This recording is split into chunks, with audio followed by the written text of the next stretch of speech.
Hello everyone, welcome to this video. तो आज की इस वीडियो में मैं आपको CSS सेलेक्टर्स के बारे में बताऊंगा। अब CSS में बहुत सारे तरीके होते हैं जिससे आप HTML के एलिमेंट्स को चूज़ कर कर उनको स्टाइल कर सकते हो। और इस वीडियो में मैंने ऑलमोस्ट सारे ही तरीकों को कंपाइल कर रखा है एंड मैं आपको एक एक करके विद एग्जाम्पल समझाऊंगा कि आप कैसे कैसे उन तरीकों को यूज़ कर कर अपने फाइल या अपनी वेबसाइट बनाते वक्त इनकॉर्पोरेट कर सकते हो। And as usual please make sure to check out the link in the description, जहाँ पे आज के प्रोजेक्ट का कोड प्लस जो आज हमने सीखा उसके नोट्स सारे गिवन होंगे। तो चलते मेरे कंप्यूटर स्क्रीन पर और एक एक करके सारे तरीकों को सीखना शुरू करते हैं। So guys, as you know, मैं यहाँ पे VS कोड यूज़ कर रहा हूँ और मैंने VS कोड को यूज़ कर कर एक बहुत बेसिक सा टेम्पलेट बना रखा है। अब इस टेम्पलेट के अंदर AKS2 टैग है, एक पैराग्राफ एलिमेंट जिसमें मैंने रैंडम टेक्स्ट ऐड कर रखा है, और ये एक लिस्ट है जिसमें आपको सारे टाइप्स के जो सिलेक्टर्स हैं CSS में वो मैंने लिख रखे हैं। और हम एक एक करके शुरू करते हैं। एंड यस, लास्ट में एक A टैग भी है जिसमें एक लिंक है जो मेरे चैनल के को रिडायरेक्ट करती है। तो चलिए शुरू करते हैं। अब सबसे पहले हमको जो सिलेक्टर सीखना है वो है एक सिंगल एलिमेंट सेलेक्टर। अब लेट से अगर मैं आपसे कहूँ कि ये जो H2 टैग है आपको इसका कलर ब्लू करना है, तो आप क्या करोगे? वेरी सिंपल, आप अपना स्टाइल टैग ओपन करेंगे एंड स्टाइल टैग के अंदर विल टाइप H2 एंड आप लिख देंगे कलर ब्लू एंड सेव। जैसे आप सेव करोगे तो आप देख पा रहे हो कि इसका कलर ब्लू हो गया। सिमिलरली अगर मैं आपसे कहूँ कि ये जो H3 टैग है, here are the types of selectors, इसका कलर भी आपको ब्लू करना है, तो आप सिमिलरली H3 लिख सकते हैं और उसका लिख सकते हैं कलर ब्लू एंड सेव। आप इसको सेव करोगे, इसका कलर ब्लू हो गया। सो ये तो एक सिंगल एलिमेंट सिलेक्टर है जहाँ पे आप एक बारी में एक एलिमेंट को सिलेक्ट कर रहे हो और उस पर CSS प्रॉपर्टीज अप्लाई कर रहे हो। अब हम चाहे तो हम इसको एक साथ भी कर सकते हैं, जिसको हम कहते हैं मल्टीपल एलिमेंट सेलेक्टर। अब क्योंकि हम H2 और H3 में एक ही काम कर रहे हैं, मैं चाहूँ तो H3 को हटा सकता हूँ और H2 के बाद कॉमा H3 लिख सकता हूँ और उसको सेव कर सकता हूँ। तब भी ये दोनों का कलर ब्लू हो जाएगा क्योंकि यहाँ पे हमने कॉमा करके दोनों ही एलिमेंट सेलेक्ट कर रखे हैं। अब यहाँ पे कोई लिमिट नहीं है, 2 सिलेक्ट करो, 3 सिलेक्ट करो, 10 सिलेक्ट करो, वो आपकी मर्जी है। And this is how you select multiple elements and this is the multiple element selector. The next thing is the class element selector. अब आपको पता होगा कि CSS में क्लासेस और IDs करके एक चीज़ होती है। अब आप किसी भी एलिमेंट को अगर आप कोई क्लास देते हैं तो उस क्लास में फिर आप CSS प्रॉपर्टीज अप्लाई करके उस एलिमेंट में एडिटिंग कर सकते हैं। फॉर एग्जाम्पल, लेट्स से मैं इस पैराग्राफ टैग को एक क्लास देता हूँ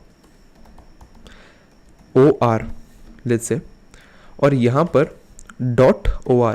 जब भी आप क्लासेस से CSS प्रॉपर्टीज लिख रहे हैं तो क्लास के पहले हमेशा डॉट आता है। यहाँ पे तो हमने H1 और H3 के आगे कोई डॉट इसलिए लगाया था क्योंकि वो तो टैग्स ही हैं। अब OR कोई टैग नहीं है HTML का, वो हमारी खुद की दी हुई एक यूनिक प्रॉपर्टी है, तो क्लास है वो, इसलिए हमने उसके पहले डॉट लगाया .OR। एंड लेट से मैंने यहाँ पे कलर कर दिया orange and I save it. तो आप देख पा रहे होगे कि इस पैराग्राफ का कलर ऑरेंज हो गया।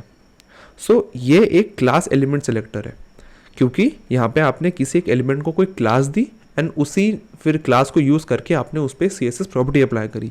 So this is the class element selector. अब इसमें थोड़ा सा कैच और है। अब इस क्लास को आप जिस भी एलिमेंट पे दोगे अपने पूरे HTML फाइल में सब पे वो प्रॉपर्टीज अप्लाई हो जाएंगी। लेट्स से मैं जो मेरा पहला लिस्ट एलिमेंट है मैं उसमें भी एक क्लास ऐड कर देता हूँ, ये OR and I save it. तो आप देख पा रहे होगे कि वो भी, उसका कलर भी ऑरेंज हो गया। सिमिलरली जैसे कि अगर आप मेरा ये थर्ड लिस्ट आइटम देख रहे होगे जिसमें सिलेक्टर स्पैन के अंदर है, सो और डीपर नेस्टेड है, यहाँ पे भी अगर मैं क्लास OR दूंगा और सेव करूँगा तो वो सिलेक्टर का कलर भी ऑरेंज हो जाएगा। अब ऐसा भी हो सकता है कि आपको ये ना करना हो, आप सिर्फ चाहते हो कि एक पर्टिकुलर एलिमेंट जिसके क्लास OR है सिर्फ वही ऑरेंज कलर का हो, तो आप वो कैसे करोगे? अब उसका तरीका क्या होता है, लेट्स से आप ये चाहते हो कि आपके सिर्फ जो पैराग्राफ टैग है, जिन जिन पैराग्राफ टैग्स पे OR की क्लास है सिर्फ उनका ही कलर ऑरेंज हो और किसी जगह का कलर ऑरेंज ना हो, इंस्पायर्ड ऑफ द फैक्ट आपने भले OR क्लास दे रखी हो। तो आप क्या करोगे, आप लिखोगे P.OR।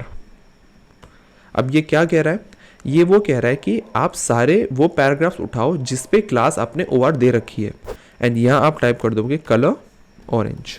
अब मैं इसको सेव करूँगा तो आप देखोगे पहले इसको हटा देते हैं हम, क्योंकि वरना तो कुछ चेंज नहीं दिखेगा। जैसे कि हमने इसको कमेंट आउट कर दिया और मैंने इसको सेव कर रहा हूँ, तो आप देख पा रहे हो सिर्फ पैराग्राफ ही ऑरेंज हुआ है, बाकी सब ऑरेंज नहीं हुआ, क्योंकि हमने यहाँ पे इसको एक्सप्लिसिटली बताया है कि सिर्फ वही ऑरेंज क्लास को इफेक्ट करें जो कि पैराग्राफ्स में दिया हुआ है। अब लेट से आप चाहते हो कि भाई लिस्ट में भी हुई है, तो आप कॉमा लिख सकते हैं एंड li.or। अब आप क्या सोचते हो, मैं इसको सेव करूँगा तो क्या होगा? सिर्फ लिस्ट एलिमेंट का ही कलर ऑरेंज हुआ। ऑल्दो हमने यहाँ पे स्पैन पे भी क्लास OR दे रखी थी, बट हमने वो नहीं लिखा, इसलिए सिर्फ पैराग्राफ टैग जिन पे क्लास OR है और लिस्ट एलिमेंट जिन पे क्लास OR है उनका ही कलर ऑरेंज हुआ है। सो this is the class element selector. Similarly एक ID एलिमेंट सेलेक्टर भी होता है, उसमें क्या होगा, यहाँ पे जैसे आप एलिमेंट्स को क्लास से रेफर कर रहे हो, वहाँ पे आप ID से रेफर करोगे। लेट से कि यहाँ पे मैं एक पैराग्राफ और डिक्लेयर कर देता हूँ, माई नेम इज़ तनिष्क, ठीक है, और यहाँ पे मैं एक ID दे देता हूँ GR, ठीक है। अब जैसे क्लासेस को रेफर कर देते हैं डॉट से, IDs को रिप्रेजेंट करते हैं हैशटैग से। यहाँ मैं लिखूँगा हैश और यहाँ पे लिखूँगा GR एंड यहाँ पे दूंगा colour green and I save it. तो आप देख पा रहे होगे कि ये जो मेरा पैराग्राफ मैंने बनाया है वो सिर्फ उसका कलर ग्रीन हो गया। IDs और क्लास में फ़र्क ये होता है कि IDs आप एक बार ही यूज़ कर सकते हो। अब ऐसा नहीं है कि अगर मैं यहाँ पे ID कहीं और भी इसकी ID GR दे दूंगा तो उसका कलर भी ग्रीन हो जाएगा, नहीं, ID पे सिर्फ एक जगह ही होगा। क्लासेस में तो आप जितनी बार दे लो, बट IDs में सिर्फ एक ही जगह आप इसको IDs को यूज़ कर सकते हो। So IDs are used in places जब आपको पता है कि आप कोई ऐसा यूनिक स्टाइल अप्लाई करने वाले हो कि वो सिर्फ उसी जगह अप्लाई होने वाला है। एंड क्लासेस तब होते हैं जब आपको ये हो सकता है कि यार इस स्टाइलिंग को हम और भी जगह यूज़ कर सकते हैं, तो इसलिए वहाँ पे आप क्लास यूज़ करते हो। The next thing we have to see is the descendant element selector.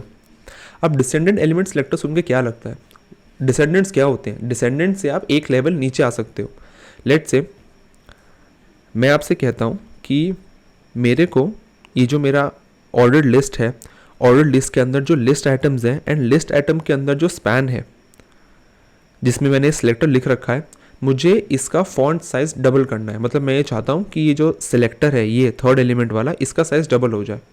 अब क्या करोगे, या तो आप वैसे करो जैसे मैंने आपको बताया था, जैसे अभी हमने इसका कलर ऑरेंज किया था सिलेक्टर का OR क्लास से, वरना एक तरीका और है, आप लिस्ट आइटम सेलेक्ट करोगे, सॉरी आप ऑर्डर लिस्ट सेलेक्ट करोगे, क्योंकि सबसे ऊपर ऑर्डर लिस्ट है, उसके अंदर क्या है, लिस्ट आइटम है, उसके अंदर क्या है, स्पैन है, और यहाँ आप इसका फॉन्ट साइज़ कर दो double, font size 200% and save.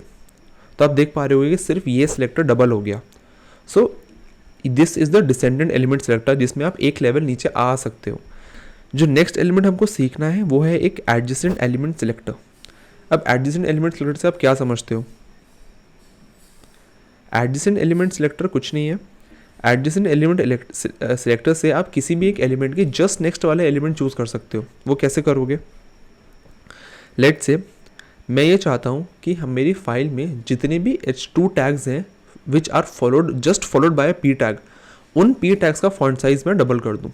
तो आप क्या करोगे, आप लिखोगे H2 प्लस P एंड यहाँ लिखोगे फॉन्ट साइज 200% एंड सेव। जैसे आप इसको सेव करोगे तो आपको यहाँ पे दिख जाएगा कि एक जो हमारा ये P टैग था फॉलोड बाय जिस H2, just followed bye H2, इसका साइज़ डबल हो गया। बट इसमें भी एक छोटा सा कैच है, अगर इस H2 और P के बीच में कोई भी एलिमेंट हुआ, लेट्स से मैं यहाँ पे स्पैन डाल दिया, तो वो इफेक्ट नहीं करेगा। क्यों? क्योंकि now P is not just followed bye H2, बीच में एक स्पैन है। तो ये इसका एक छोटा सा कैच है which you should keep in mind. So this was the adjacent element selector. The next is the pseudo class selector. अब सूडो क्लास सेलेक्टर एक बहुत ही अच्छा एक वे है जिससे आप स्टाइल कर सकते हो। लेट से मैं चाहता हूँ कि जब मेरा कर्सर इस लिंक के ऊपर हवर करे तो इस लिंक का कलर रेड हो जाए और उसका साइज़ भी डबल हो जाए। तो आप क्या करोगे, आप लिखोगे A: hover,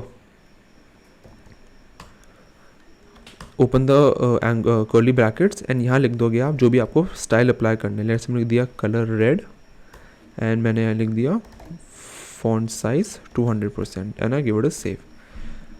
अब मैं जैसे ही अपना ध्यान से देखिए मेरा कर्सर, जैसे ही मैं इसको उसके ऊपर लाऊंगा तो इसका साइज़ बड़ा हो जाएगा और उसका कलर भी रेड हो जाएगा, एंड जैसे ही हटाऊंगा वो वापस चला जाएगा। अब इसमें जैसे मैंने आपको हवर बताया, ऐसी बहुत सारी सूडो क्लासेस होती हैं, but the motive of this video कि आपको समझ आए कि क्लासेस क्या होती हैं। अब आप वो तो चाहे नेट से देख सकते हो कि बहुत सारे फंक्शंस होते हैं जिसका आप ऐसे अप्लाई कर सकते हो, बट आपको सूडो क्लासेस समझ आनी चाहिए होती क्या है। सो गाइज, नेक्स्ट जो हमको स्टाइलिंग सीखनी है वो है एट्रीब्यूट सिलेक्टर। एट्रीब्यूट सिलेक्टर क्या होता है उसके लिए हमको छोटा सा चेंज करना होगा। लेट से मैं इस लिस्ट एलिमेंट में क्लास दे देता हूँ ए, एंड सिमिलरली मैं नीचे वाले लिस्ट में भी एक क्लास दे देता हूँ ए स्पेस बी, यानी इसमें दो क्लासेस हैं ए और बी, एंड मैं एक लास्ट के लिस्ट में क्लास दे देता हूँ ए बी, यानी इसमें क्लास है ए बी। तो अब ये जो आपका एट्रीब्यूट सिलेक्टर है, इससे क्या होता है, आप CSS में उन एलिमेंट्स को चूज़ कर सकते हैं जिसमें एक स्पेसिफिक क्लास है। वो आप कैसे करोगे आप, मैं यहाँ पे जाऊँगा, लिखूँगा लिस्ट आइटम स्क्वायर ब्रैकेट्स, यहाँ लिखूँगा class equals to A, and यहाँ पे इनका फॉन्ट साइज 300% यानी ट्रिपल। तो ये लाइन क्या कह रही है, ये लाइन ये कह रही है कि इस HTML फाइल में जो भी लिस्ट आइटम है जिसकी क्लास में ए है, यानी जो ए क्लास का है, उसका फॉन्ट साइज ट्रिपल कर दो। तो मैं इसको सेव करूँगा तो क्या होगा, तो आप देख पा रहे हैं सिर्फ पहला लिस्ट आइटम ऐसा है जिसमें क्लास ए है, सिर्फ क्लास ए है, ये नहीं कि क्लास ए हो या फिर और कुछ भी हो, सिर्फ क्लास ए होनी चाहिए। सिमिलरली इसमें एक वेरिएशन होता है ये। अब ये कहता है कि सारे वो लिस्ट आइटम्स उठाओ जिसमें क्लास ए होनी चाहिए, बाकी चाहे और हो या ना हो बट ए होनी चाहिए। तो अब इससे क्या होगा, सेकंड एलिमेंट भी हो जाएगा। क्यों, क्योंकि सेकंड एलिमेंट में क्लास ए है और बी भी है बट ए तो है ना, तो इसलिए इससे सेकंड लिस्ट एलिमेंट भी आपका का फॉन्ट साइज ट्रिपल हो जाएगा। अब एक लास्ट सिलेक्टर जो हमारा बच गया, ऑल्दो मैंने इसमें इंक्लूड नहीं किया, वो है एक यूनिवर्सल सिलेक्टर। अब यूनिवर्सल सिलेक्टर क्या होता है, आप टाइप करेंगे asterisk curly braces open, and आप कोई भी स्टाइल अप्लाई करिए। जैसे यहाँ पे अप्लाई करता हूँ font family, and let's say I change the font to something this, and I give it a save. तो आप देख पा रहे होगे पूरी ही फाइल का सेव फॉन्ट चेंज हो गया। So this is known as a universal selector, क्योंकि ये HTML फाइल में जो भी है सब कुछ सिलेक्ट कर लेता है। सो आई होप आपको इस वीडियो में जितने भी टाइप्स के सिलेक्टर्स हैं वो अच्छे से समझ आ गए होंगे। एंड चिंता मत करिए अगर आपको एकदम से समझ नहीं आया, आप जैसे जैसे वेबसाइट्स बनाएंगे, जैसे जैसे CSS करेंगे, आपको ये सब चीज़ें बहुत ज़्यादा हैंडी हो जाएंगी। So if you learn anything in this video and you liked it, please consider subscribing, and thank you so much. Let's meet in the next video.